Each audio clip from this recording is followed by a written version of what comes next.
네, 오늘 말씀은 마가복음 81탄이고요. 제목은 십자가를 통한 부활의 복음이란 제목입니다.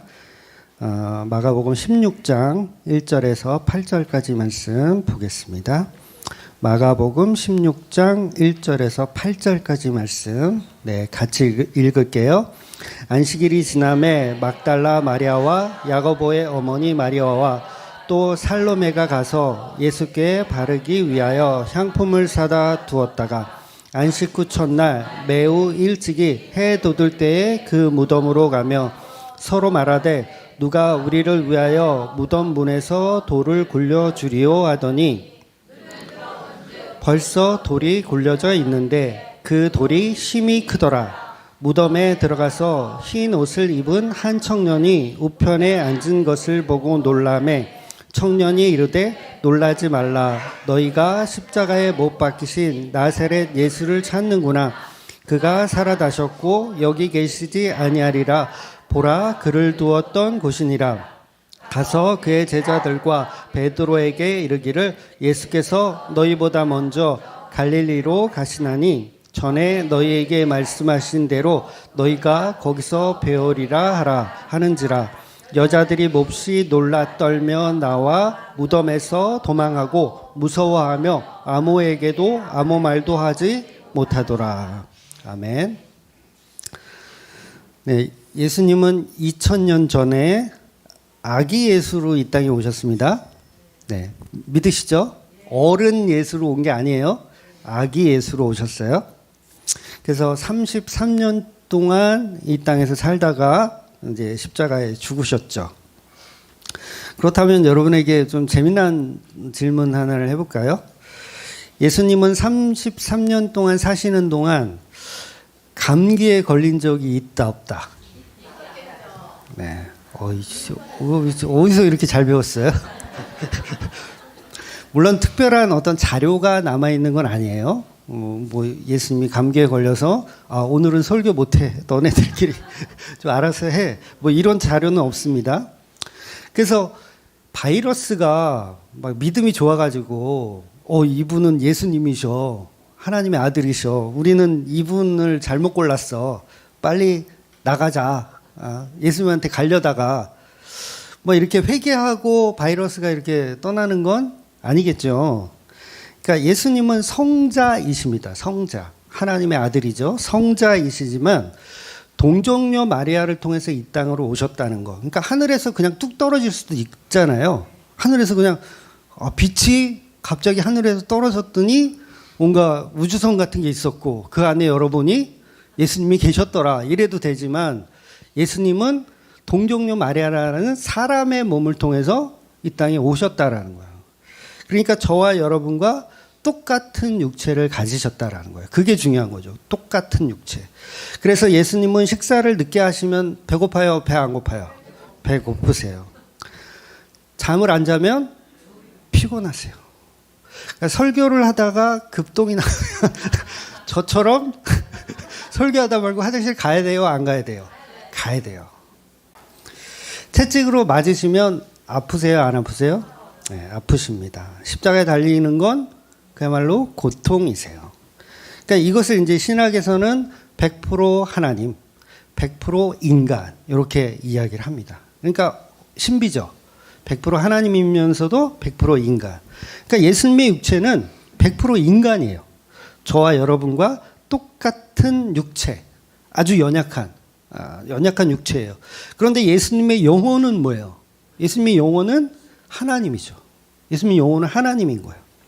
그렇다면 예수님이 아기 예수로 이 땅에 오셨을 때는 우리와 똑같은 육체이기 때문에 바이러스에 의해서 감기도 걸리시고 또 날씨가 추우면 춥고 또 허기지면 배고프고 40일 금식 자체가 고통이에요. 예수님에게 고통.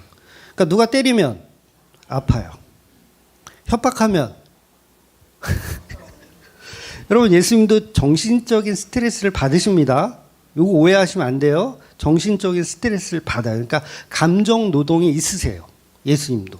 화 나요? 안 나요? 예수님. 화 나요. 감정 노동이 있는 거 화 나. 그리고 슬플 때는 울기도 하셨어요. 눈물도 흘리셨어요. 감정이 있어요. 우리와 똑같은 감정. 그러니까 그게 어떤 육체적인 것뿐만 아니라 정신적인 것도 우리 인간과 똑같은 연약함이라는 거예요. 그러니까 겟세마네 기도에서 기도하시는 그 예수님은 뭐예요? 감정 노동을 엄청 하고 계신 거예요. 그냥 나는 아무렇지도 않아 이게 아니에요. 그러니까 육체적으로 정신적으로 다 우리와 인간과 똑같은 모습이기 때문에 연약하다. 그런 육체가 십자가에서 완전히 죽으신 거예요. 그리고 머리를 숙이시니 영원히 떠나시니라. 그리고 오늘 본문이 뭐냐면 그랬던 그 예수님이 오늘 본문은 부활을 하셨어요. 부활을 하셨어요. 그래서 오늘 본문은 부활을 통한 십자가 복음을 우리에게 말씀하시는 내용이에요. 부활을 통한 십자가 복음. 그러니까 사실상 오늘 이 본문이 사실 마가복음의 최종 결론이에요. 마가복음 뒤에 조금 더 남아 있지만 마가복음의 최종 결론. 그래서 다음 주부터는 이제 9절부터 볼 건데 여러분이 가진 성경책을 보면 9절부터는 가로가 쳐져 있는 것을 확인하실 수 있을 거예요.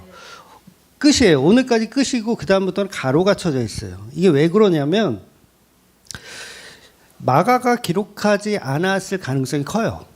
가로가 쳐져 있다는 건 무슨 의미냐면 이제 오래된 사본에는 없는데 최근의 사본에는 있다 그런 의미거든요. 그러니까 원래 없었을 것이다라고 추정해서 그냥 가로를 쳐놓는 거예요. 그렇다고 해서 그 성경이 이제 9절 이후로는 이제 의미가 없다 그런 얘기는 아니에요. 성경이 아니다 그런 말도 아닙니다. 분명히 가치는 똑같이 있지만 결론적으로 마가가 기록한 거는 여기까지. 그러니까 마가복음의 별명이 뭐라 그랬어요?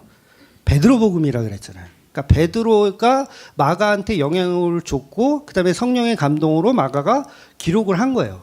그러니까 여기까지 오늘까지가 사실은 마가복음의 최종 결론이라고 할 수 있는 거죠. 그런데 왜 후대 사람들이 뒤에 이런 것들을 9절 이후부터 달아놨을까라고 생각해 보면 간단해요. 왜냐하면 결론이 이상하거든. 결론이 어떻게 끝나요? 오늘 8절 보면 여자들이 몹시 놀라 떨며 나와 무덤에서 도망하고 무서워하여 아무에게도 아무 말도 하지 못하더라. 결론이 이상하잖아요. 두려워 떨며 아무 말도 못하더라. 그러고서 끝나요. 성경책이 마가복음이 끝나요. 그러니까 후대 사람들이 보니까 이상하다. 이렇게 끝나면 안 될 것 같아. 그래서 뭐예요? 뭔가를 기록한 거예요. 근데 이 기록이 성경이 아닌 건 아니에요. 그러니까 기록의 내용을 보면 어떤 느낌이냐면 이제 9절부터 다음 주에 보겠지만 어떤 내용이냐면 약간 사도행전적인 내용이 들어있어요. 사도행전은 어때요? 초반이 어때요? 굉장히 으쌰으쌰하고 우리가 한번 해보자. 복음 전해보자. 딴 것까지 예수님이 우리와 함께 하신다. 어떤 이런 사도적 가르침이 9절부터는 들어가 있는 거예요. 근데 진짜 복음은 뭐냐면 딱 거기까지 끝내는 거예요. 두려워 떨고 있더라가 끝이에요. 이게 복음이에요. 그러니까 우리가 막 뭔가를 해야 돼. 막 전도해야 돼. 교회를 넓혀야 돼. 교회를 조금은 넓히긴 해야 돼요. 그러니까 이게 복음이 아니라는 거예요. 우리 인간이 뭔가를 열심히 내고 뭔가를 해야 되는 게 복음이 아니라 우리는 뭐예요? 두려워 떨고 있더라. 이게 복음이에요. 두려워 떨고 있더라. 그러니까 십자가를 계속 이야기하는 거예요. 십자가를. 그래서 중요한 건 반드시 십자가 속에 부활이 함께 있다라는 거예요. 그러니까 십자가를 빼버린 부활은 그거는 가짜 복음입니다. 그래서 오늘 본문의 최종 결론이 뭐냐면 십자가를 통한 부활의 복음. 부활의 복음, 부활의 복음인데 뭐를 통한? 십자가를 통한 부활의 복음. 그래서 부활을 통한 십자가 복음이 아주 간단하고 사실은 쉽습니다. 그러니까 부활이란 죽음의 반전이거든요. 죽음의 반전. 그러니까 쉽게 말해서 아담과 하와가 선악과를 먹어서 에덴 동산을 쫓겨나요. 쫓겨나는데 하나님이 없는 곳으로 쫓겨나는 거죠. 하나님이 너 나가 이거잖아요. 너 나가. 그러니까 내 곁에서 있지 마. 나가. 이거 나가. 이것을 성경에서는 이제 죽었다라고 표현하는 거예요. 아담과 하와가 죽었어요. 내쫓김을 당하는 그 자체가 죽은 거예요.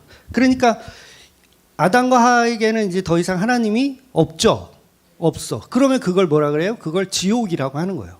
하나님이 계시지 않은 곳, 지옥, 죽었다. 그래서 아담과 하와는 산자 같으나 죽은 자로 내쫓김을 당하는 거예요.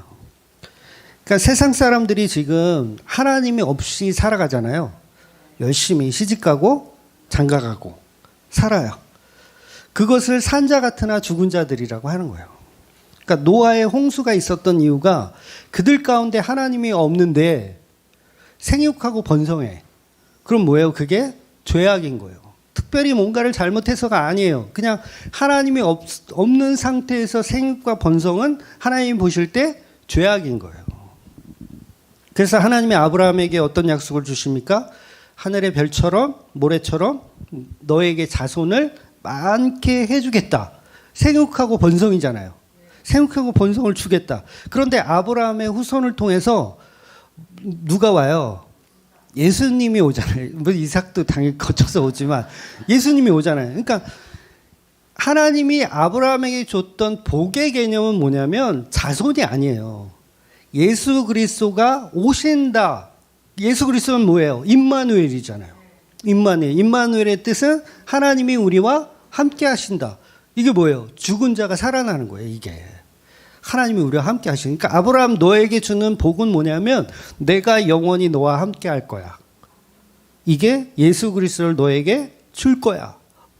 그 내용을 이야기하는 거죠. 그러니까 세상 사람들이 죄악으로 살지만 그들에게는 뭐가 없어요? 예수라는 소망이 없기 때문에 죄악으로 사는 거예요. 그러나 성도에게는 이 삶이 힘들고 찌질하고 정말 하루하루가 고통 속에 살지만 어떤 소망이 있어요? 예수 그리스도라는 임마누엘이라고 하는 소망이 우리 안에 있으니까 우리가 버티고 살 수 있는 거예요. 그래서 에덴 동산을 쫓겨난 아담과 하와에게 하나님은 없어요. 그래서 그걸 죽었다라고 하는 겁니다. 그래서 선악과 먹으면 하나님이 그랬죠. 정령 죽으리라. 근데 신학자들도 그렇고 안 죽었네?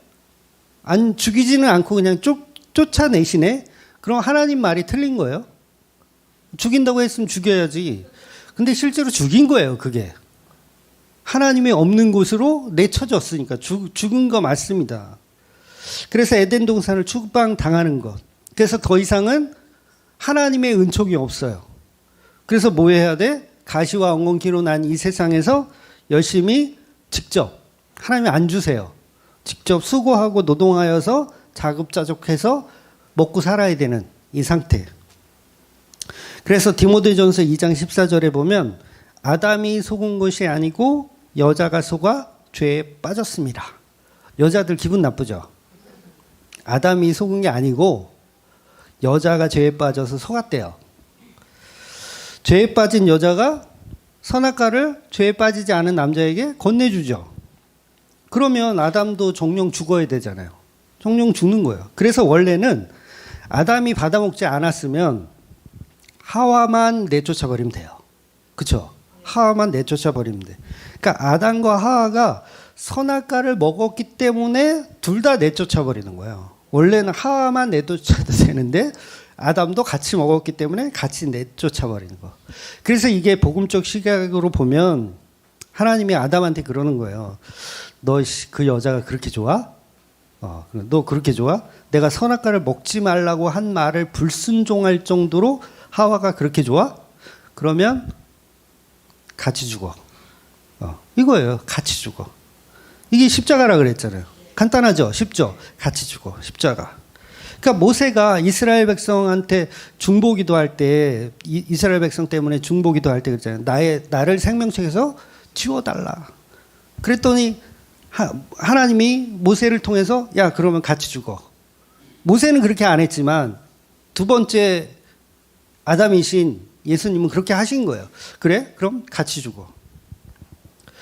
그래서 창세기 3장 12절에 보면 하나님이 아담에게 뭐라고 선악과 먹은 이유를 말하냐면 12절을 제가 읽어드리면 아담이 이르되 하나님이 주셔서 나와 함께 있게 하신 여자 그가 그 나무 열매를 내게 주었으므로 내가 먹었나이다. 이렇게 얘기하잖아요. 그러니까 누구 때문에 먹었다? 하나님이 지어주신 그 여자가 선악과를 내게 주므로 내가 먹었다. 그러니까 이 말은 원망하는 말이 맞아요. 원망하는 거예요. 그러니까 누구를 원망해? 하나님을 원망하고 저 여자, 때문에 먹었다. 그러니까 책임을 하나님과 여자에게 돌리는 게 맞아요. 그런데 이걸 복음적으로 다시 보자면 하나님이 내게 짝 지어주신 그 둘은 분명히 하나라고 하셨잖아요. 이거예요. 둘은 하나라고 하셨잖아요. 저는 끝까지 나의 반쪽인 그 여자를 책임지기 위해서 먹었습니다라는 해석도 되는 거예요. 하나님 그러셨잖아요. 저 여자는 너의 반쪽이다. 둘은 뗄래야 뗄 수 없는 하나다라고 말씀하셨잖아요. 그래서 저 여자의 행동을 제가 책임지기 위해서, 왜냐하면 저 행동이 내 행동이기 때문에 우리는 죽어도 같이 죽고 살아도 같이 살아야 되는 게 맞잖아요. 하나님 그렇게 우리를 지어주셨잖아요. 그리고 선악과 먹은 이유를 이야기하는 거죠. 어쨌든 아담이 타락하기 전에 하와의 선악과를 받아먹은 것은 아담은 하와를 여전히 사랑하고 있기 때문에 먹은 거예요. 죄를 범하는 거죠. 이게 십자가 사랑 방식이라 그랬잖아요. 창세기 2장 20절에 보면 분명히 하나님은 먼저 말씀하신 게 있거든요. 제가 읽어드릴게요. 24절 보면 이러므로 남자가 부모를 떠나 그의 아내와 합하여 둘이 한 몸을 이룰지로다.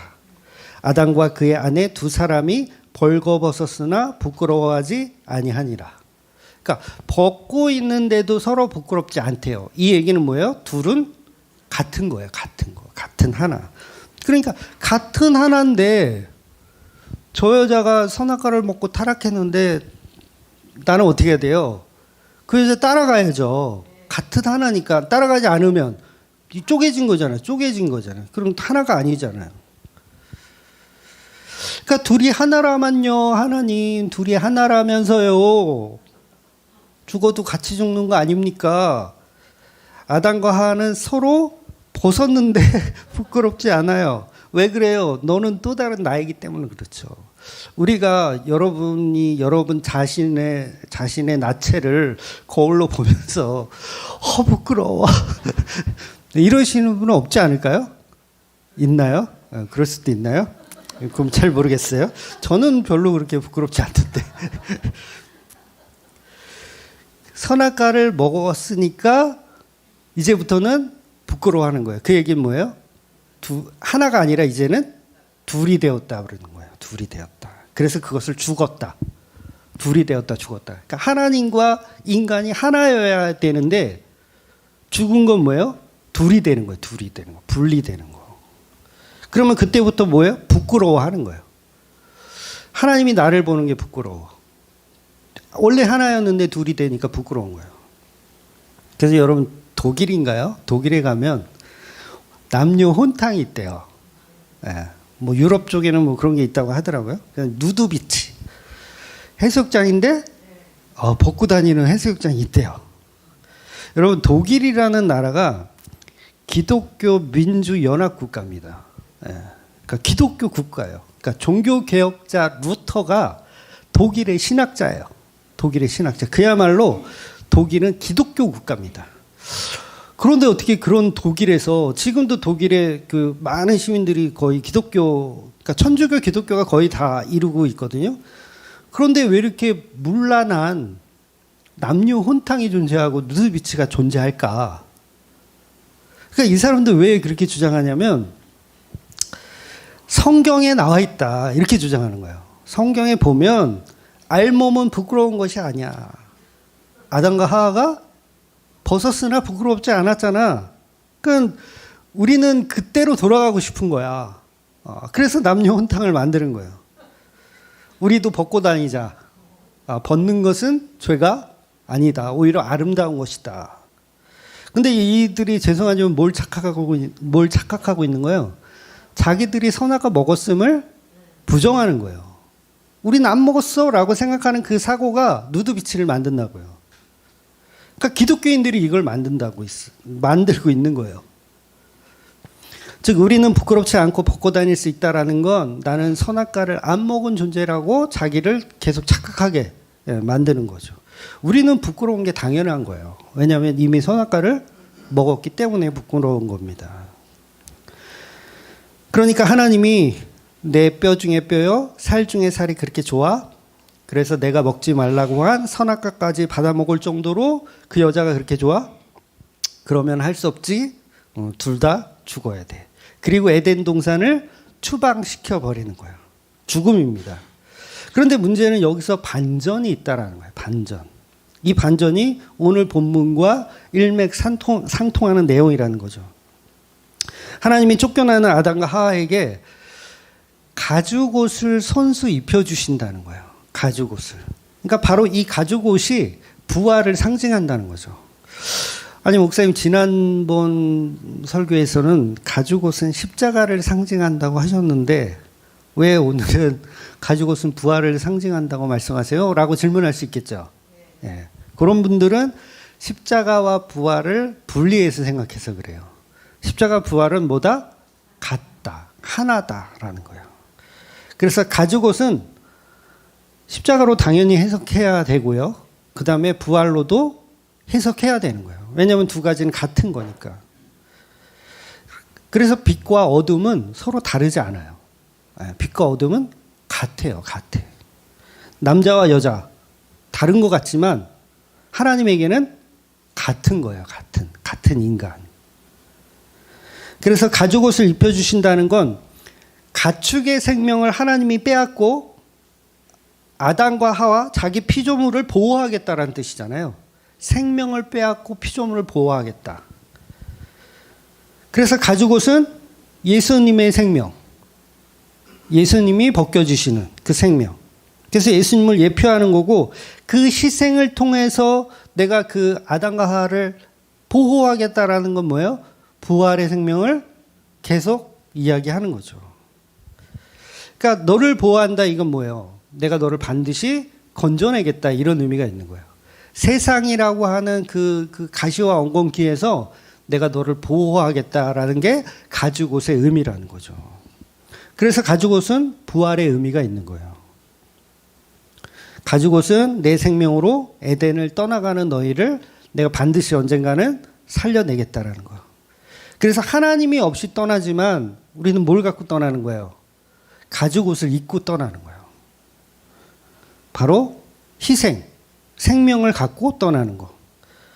결과적으로 아담은 선악과를 먹음으로 인해서 하와를 지켜내는 거예요. 같이 죽는 거 지켜낸 거예요. 그게 예수님은 십자가의 지심으로 교회를 지켜낸 거예요. 같이 죽은 거죠. 예수님이 교회와 함께 십자가에서 같이 죽은 거예요. 하나님은 사망 권세를 짓밟고 그 아들을 부활시키시는 거예요. 죽은 그 아들을 부활시키는 거. 이것이 바로 십자가를 통한 부활입니다. 그래서 이 복음들을 거꾸로 생각해 보면 예수님이 죽음에서 부활하시면서 예수님이 죽음에서 부활하시면서 누군가를 꼭 붙잡고 있어요. 그게 교회죠.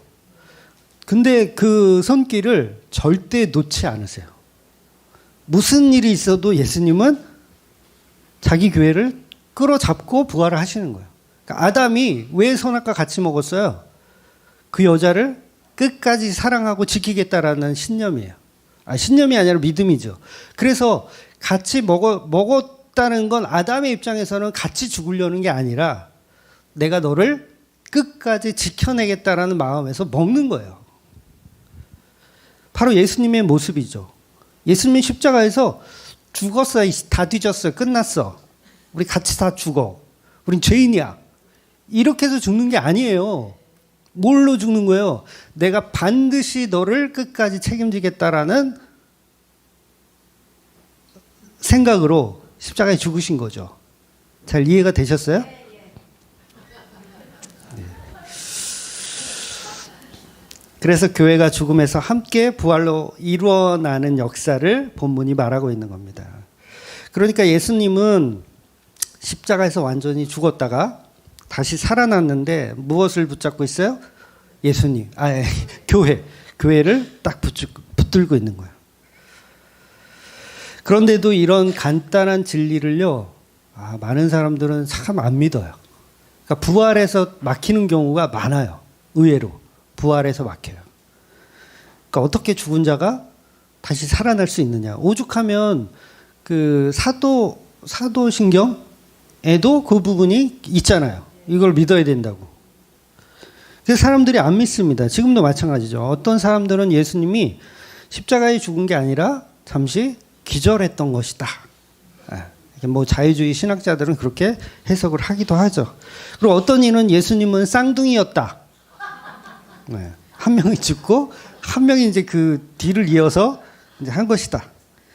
그리고 또 어떤 학자들은 이제 여자들이 무덤을 밤이라서 헷갈려가지고 다른 엉뚱한 무덤에 가가지고 빈 무덤에서 예수님 부활하셨다고 이렇게 잘못 와전이 되었다라고 주장을 하기도 합니다.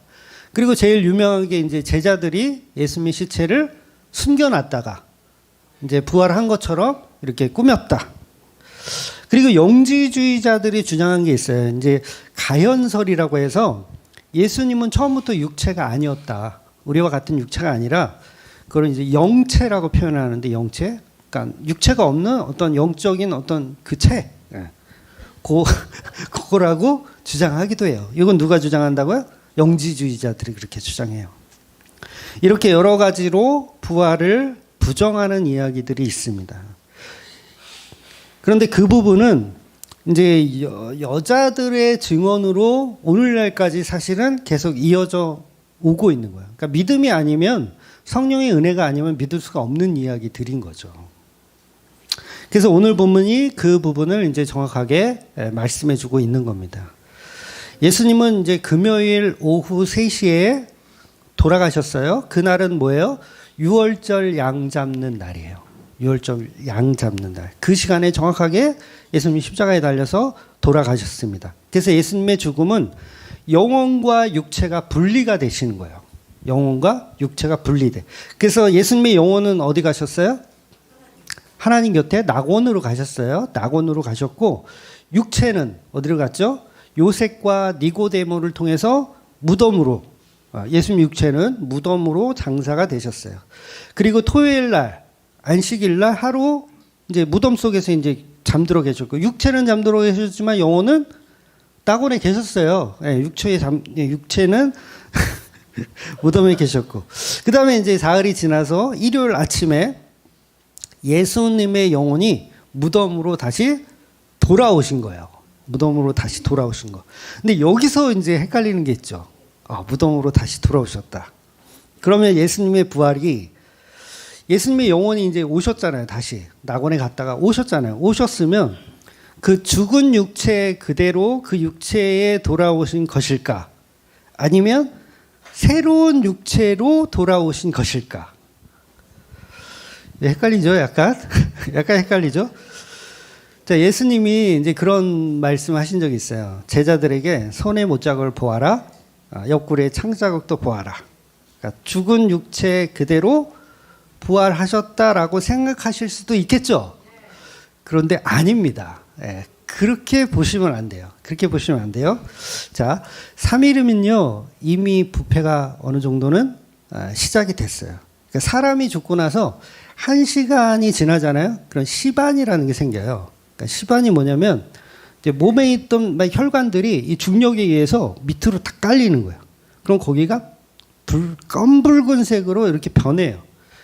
1시간이면 그렇게 됩니다. 그러니까 제가 이제 고시원에서 이렇게 일할 때 보면 이제 돌아가신 분을 발견한 적이 있거든요. 근데 한 서너 시간밖에 안 됐는데 이미 이건 누가 봐도 그냥 이 흉측한. 그러니까 사람이 죽으면 금방 또 경직이 돼요. 이게 몸이 표현이 그렇지만 뭐 북어처럼 이렇게 딱딱해진다 그럴까? 뭐 그렇게 돼버리더라고요. 그러니까 물론 니고데모와 요셉이 몰약으로 잔뜩 발랐겠죠. 부패가 진행되지 말도록. 근데 이스라엘은 워낙 날씨가 더운 나라라서 진행 속도가 굉장히 빠릅니다. 그러니까 예수님 부활을 하셨을 때 약간 부패가 진행되다만 상태로 오셨기 때문에 얼굴이 약간 썩어서 마리아가 못 알아봤다. 일리 있지 않아요? 못 알아봤다. 엠마오로 가는 두 제자하고 얘기를 해요. 얘기를 해. 얼굴을 맞대고 얘기를 해. 근데 얼굴이 뭐 좀 썩어가지고 잘 못 알아봤을까요? 예수님이 부활하실 때 세마포를 입고 부활하셨어요? 아니면 다른 옷을 입고 부활하셨어요? 세마포는 그대로 있었어요. 그러면 알몸으로 계셨을까요? 아니죠. 옷을 입고 계셨어요. 그럼 그 옷은 어떻게 된 거야? 그러니까 새로운 몸, 새로운 옷으로 오신 게 맞아요. 그래서 마리아가 예수님 만지려고 하거든요. 예수님 만지려고 하니까 예수님 못 만지게 해요. 만지지 마라. 왜 만지지 못하게 해요? 내 몸은 그 몸이 아니니까 그래요. 네가 생각하는 그 몸이 아니야. 그러니까 만지지 마. 그러니까 아직 너희들한테 보여줄 때가 아직 이르지 않은 거죠. 근데 그 표현을 이제 하나님께 아직 이렇게 보여지지 않았다라는 표현으로 이야기하시는 거예요. 그래서 예수님의 시체는 그럼 어디 갔느냐? 어디 갔어요? 티끌로 땅으로 사라진 거예요. 티끌로 땅으로 사라진 거. 그러니까 새로운 육체로 다시 오신 거예요. 만약 예수님이 몰약과 이 얼굴에도 이걸 싸거든요. 수건으로 싸거든요. 그리고 몰약을 발라갖고 칭칭칭칭 동여매요. 그 육체 그대로 오시잖아요. 그러면 숨을 못 쉬어가지고 다시 돌아가셔요. 이해가 되세요? 숨을 못 쉬어서 그 왜 나사로가 살아났을 때도 그러잖아요. 나사로가 살아났어. 그랬더니 뭐예요? 이 세마포로 칭칭 수건하고 동여매가지고 야야 쟤 빨리 풀어줘. 예수님은 그렇게 말씀하시거든요. 야 빨리 풀어줘. 안 풀어주면 어떻게 돼? 다시 질식해요. 그래서 마태복음의 증언으로 보면 거기서는 이제 지진이 있어요. 지진이 있고 천사들이 이제 문을 엽니다. 네, 지진이 있고 천사들이 문을 열어. 그리고 군병들을요 천사들이 기절시켜. 네, 군병들을 기절시킵니다. 그리고 나서 천사들이 무덤 위에 앉아요. 그러니까 무덤 안으로 들어가는 게 아니라 무덤 위에 앉아서 여자들에게 이렇게 얘기를 하거든요. 그 예수님은 이미 부활하셨다. 어디든 계시다. 이제 거기서는 이제 갈릴리에 먼저 가셨다라고 표현하지만 그 말은 어디든지 갈 수 있는 몸으로 이미 부활하셨다. 그러니까 무덤 문이 열리고 나서 예수님이 부활하시는 게 아니에요. 무덤 문이 열리기 이미 이전에 예수님은 부활을 하셨어요. 그러니까 무덤을 열어야 나올 수 있는 분이 아니세요. 새로운 육체와 새로운 몸이기 때문에. 그러니까 무덤 문을 열고 나서 천사가 들어가 봐라 얘기하거든요. 마리아들한테 들어가 봐라. 들어갔더니 예수님이 있어요, 없어요? 없어요. 이미 무덤 문이 열리기 전에 이미 예수님은 부활하셔서 어디든지 갈 수 있는 몸이 되신 거예요. 그래서 예수님은 세마포를 풀어주거나 뭐 그럴 필요가 전혀 없으신 분이에요. 그러니까 새로운 육체로 부활한 거예요. 그래서 그 부분을 요한복음 20장은 이렇게 표현하거든요. 제가 읽어드리면 6절 7절입니다. 시몬 베드로는 따라와서 무덤에 들어가 보니 세마포가 놓였고 또 머리를 쌌던 수건은 세마포와 함께 놓이지 않고 딴 곳에 쌌던 대로 놓여 있더라. 이렇게 표현해요. 그러니까 쌌던 대로 놓여 있더라. 이게 무슨 의미인지 아시겠어요? 쌌던 대로 그대로 놓여 있더라. 이 말은 세마포를 누가 정리하지 않았다는 얘기예요. 쌌던 모양 그대로 세마포와 수건이 그대로 있더라. 수건은 머리맡 쪽에, 세마포는 이렇게 길게 놓여 있더라. 그 말은 몸만 싹 빠져나온 느낌. 그러니까 이 예수님 부활하셔서 막 숨 못 쉬겠어. 이렇게 풀르셨다라면 막 이렇게 제대로 안 돼 있을 텐데 쌌던 모양 그대로 있더라. 그러니까 마치 세마포와 수건에서 육체만 이렇게 쏙 빠져나간 느낌으로. 그러니까 예수님의 육체는요. 이미 티끌로 먼지로 사라진 거예요.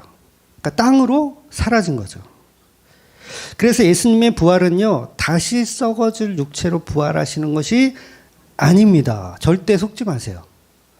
네 육체 그대로 부활한다라고 하시는 이단들도 있거든요. 하시는 이 아니라 그렇게 주장하는 이단들도 있거든요. 그 육체 그대로 부활한다.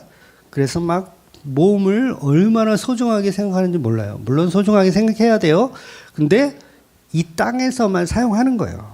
고린도전서 15장 42절 혹시 있나요? 같이 읽었으면 좋겠는데. 고린도전서 15장 42절. 네, 제가 읽어드릴게요. 죽은 자의 부활도 이와 같으니 썩을 것으로 심고 썩지 아니할 것으로 다시 살아나며. 썩지 아니할 것으로 다시 살아나며. 그러니까 부활은 썩을 몸으로 다시 태어나는 게 아니에요. 썩지 아니할 몸입니다. 예수님은 우리의 첫 부활입니다. 그렇죠?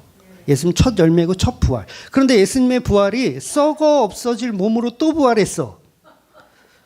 그럼 어떻게 돼? 또 죽어야 돼. 예수님 또 죽어야 돼.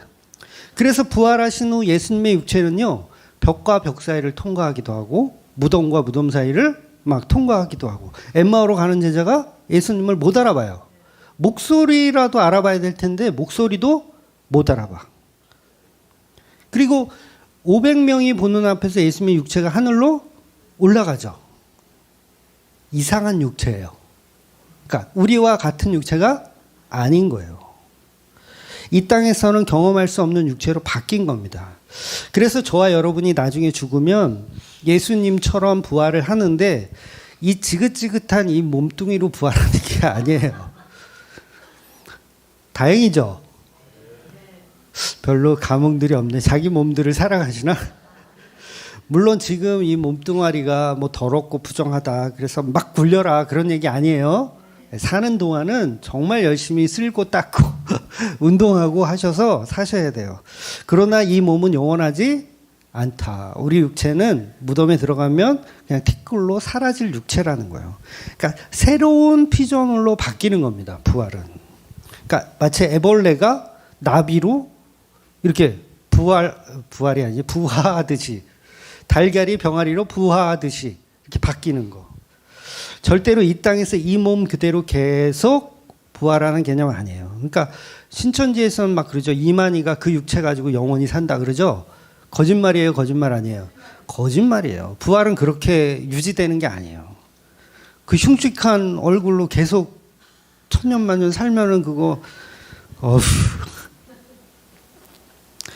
그러니까 나사로가 죽었다 살아나잖아요. 나사로는 사실 부활이라고 말하면 안 돼요. 나사로의 경우는 나사로가 부활했다 이런 표현을 흔히 우리가 쓰기도 하는데 그 의미를 잘 아셔야 돼요. 나사로의 경우는 부활이 아니라 그건 그냥 죽었다가 살아났다라고 봐야 돼요. 부활이 아닙니다. 왜냐하면 그 육체는 다시 썩어질 육체로 살아난 거기 때문에 부활이 아니에요. 그러니까 나사로는 지금 어디 있어요? 또 죽었죠? 젠장 살려놓고 또 죽이네? 또 죽는 거예요. 그러니까 예수님의 부활만이 사망 권세를 이기는 육체예요. 사망 권세를 이겼다는 건 더 이상 사망이 없다. 더 이상 죽지 않는다. 그러니 예수님의 부활만 우리의 첫 부활이 맞는 거예요. 첫 부활. 그러니 우리는 이 육체로 다시 죽었다가 살아나는 것이 아니니까 우리가 막 얼굴을 막 인조인간으로 막 뜯어고치고 그럴 필요까지는 없어요. 그러니까 적당히 적당히 해야지 막 뜯어고쳐. 자기가 새로운 피조물이 되려고 그래. 네, 부활은 새로운 생명의 몸을 갖는 겁니다. 그래서 재창조라고 하는 거고 이걸 새로운 피조물이라고 하는 거예요. 고린도후서 5장 16절 17절 말씀 볼게요. 고린도후서 5장 16절 17절. 그러므로 우리가 이제부터는 어떤 사람도 육신을 따라 알지 아니하노라. 비록 우리가 그리스도 육신을 따라 알았으나 이제부터는 그같이 알지 아니하노라. 그런즉 누구든지 그리스도 안에 있으면 새로운 피조물이라. 이전 것은 지나갔으니 보라 새 것이 되었도다. 아멘. 그러니까 새로운 피조물이란 말은 모든 믿음 안에서, 모든 생명 안에서 다 새롭게 되는 거예요. 뭐 한 가지만 새롭게 되는 게 아니라 모든 게 다 새롭게 되는 거. 완전히 재창조되는 걸 이야기하는 거죠. 그러니까 그리스도 안에 있으면 우리는 날마다 부활이에요. 그리스도 안에 있으면 날마다 부활이고 이전 것은 사라졌으니 보라 새 것이 되었도다라고 얘기하는 거죠. 그러니 우리의 육체가 죽으면 벽제 화장터에 가셔도 상관없어요. 부활에 아무런 지장을 주지 않아요. 그러니까 심지어는 종량제 봉투에 담겨져 버려져도 된다 그랬죠. 네, 그래도 됩니다. 그러니까 옛날 우리 교회 다니는 어른들은요, 자기가 죽으면 절대 화장하지 말라고. 부활할 때 그거 어떻게 찾았냐고. 그러니까 이제 바다에 뿌렸어. 뼈가루를 바다에 뿌렸어. 고기들이 와서 먹을 거 아니에요. 그러면 자기가 부활할 때 몇 명의 고기를 다 죽여야 되잖아. 다 살점을 뜯어가지고 부활해야 되니까. 그런데 성경은 그런 식으로 이야기를 하지 않습니다. 썩어지는 육체로 또다시 부활한다면 그건 지옥이에요. 여전히 지옥. 죽었다 살아났는데 또 이 몸이야. 그러면 그걸 좀비라고 하잖아요. 아닌가요? 좀비라고 하잖아요. 고린도전서 15장 19절 20절 같이 볼게요. 만일 그리스도 안에서 우리가 바라는 것이 다만 이 세상의 삶뿐이면 모든 사람 가운데 우리가 더욱 불쌍한지라. 그러나 이제 그리스도께서 죽은 자 가운데서 다시 살아나사 잠자는 자들의 첫 열매가 되셨도다. 아멘. 그래서 예수님과 같이 승천할 수 있는 그런 몸으로 저와 여러분이 첫 번째 부활을, 그 다음에 두 번째 부활, 세 번째 부활로 저희가 부활하는 겁니다. 그러니까 죽음을 이겼다. 죄로부터 자유한 그런 몸이 되었다라는 거죠. 그래서 우리도 죄를 용서받았다라는 의미가 바로 부활인 거예요. 죄를 용서받았다. 그러니까 십자가와 부활은 지난주에 보았던 것처럼 그 무덤에 예수님이 혼자 들어가시는 게 아니에요. 누구와 합장되었다? 교회와 합장되신 거예요.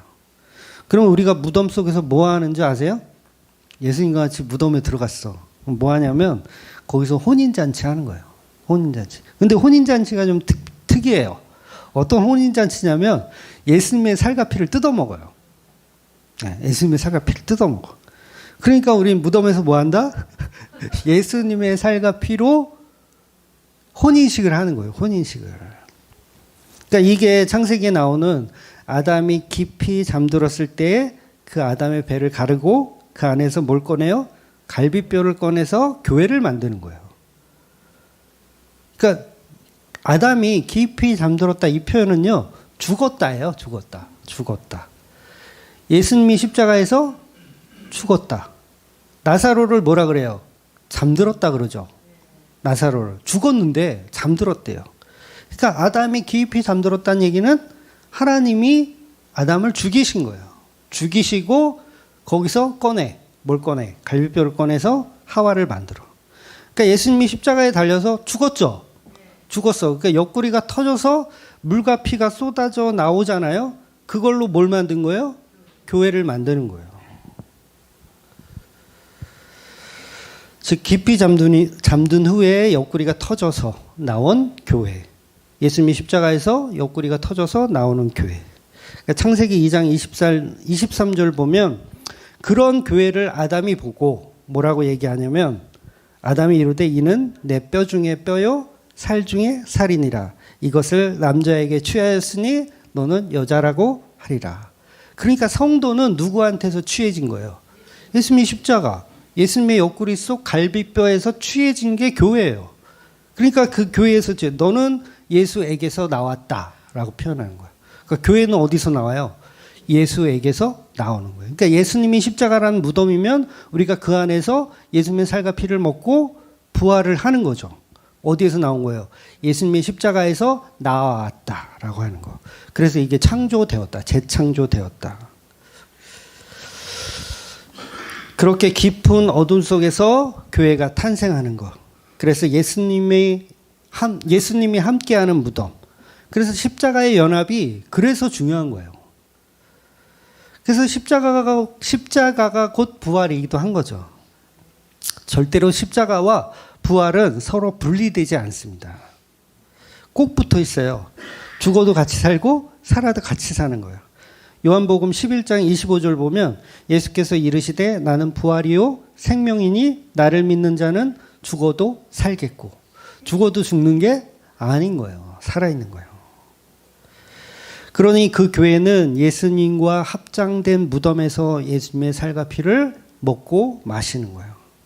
그러니까 6월절 전날 금요일에 함께 동거하던 어린 양을 잡아서 밤새 그걸 먹잖아요. 어린 양 안 드셔보셨어요? 유월절 어린 양 잡아가지고 밤새 먹는 거예요. 온 가족이 모여서 뭐예요? 그거 뜯어먹는 거예요. 그거 뜯어먹는 거. 예수님의 죽으심과 부활에 대한 이야기를 하는 거예요. 그래서 출애굽기나 레위기는 각종 율법들을 이야기하고 있지만 전부 예수님 이야기하는 거예요. 예수님의 살과 피를 먹을 때 우리에게 구원이 일어나는 것이고 재창조가 일어나는 겁니다. 그래서 오늘 본문을 조금만 더 보면 이제 막달라 마리아와 야고보의 어머니 마리아와 살로메가 등장합니다. 이들은 향품을 사두었다가 예수님의 몸에 바르려고 준비해 가고 있어요. 무덤을 향해서 가고 있어요. 근데 이들의 행동이요, 되게 이상해요. 여러분, 우리는 늘 보는 내용이니까 별로 감흥이 없는데 이들의 행동은 정말 비정상적인 행동을 하는 겁니다. 왜냐하면 유대인들은 장례가 끝나서 사흘이 지난 시체에게 향품을 바르는 경우가 없어요. 이미 죽고 장례 다 치렀는데 향품을 바를 필요가 없습니다. 간혹 왕이 죽었을 때나 그렇게 할까? 정말 임금이 죽었을 때나 그렇게 할까? 그러니까 애굽처럼 미라를 만드는 나라가 아니잖아요. 애굽은 이제 미라를 만들기 때문에 향품을 계속 바르지만 이스라엘은 그런 게 없어요. 더군다나 시체를 만진다? 이거는 율법적으로도 굉장한, 이건 말도 안 되는 행동을 지금 마리아들은 지금 하고 있는 거예요. 그래서 무덤 안에 사흘간 갇혀 있었던 예수님을 이렇게 열 수도 없고, 무덤을 열 수도 없잖아요. 본인들도 지금 가면서 야, 누가 그 무덤 문을 누가 열어주지? 이러면서 가잖아요. 걱정하면서 가잖아요. 그러니까 군병들이 여기 지키고 있거든요. 군병들이 지키고 있어서 여자들이 와서 귀찮게 하면 내가 열어줄게 그럴까요? 호통을 칠 거예요. 야, 저리 안 꺼져? 그러니까 뭐예요? 이 여자들이, 본문에 나오는 이 세 명의 여자들이 구체적인 계획이나 대책이 없어요. 네, 이런 사람들 제일 싫어.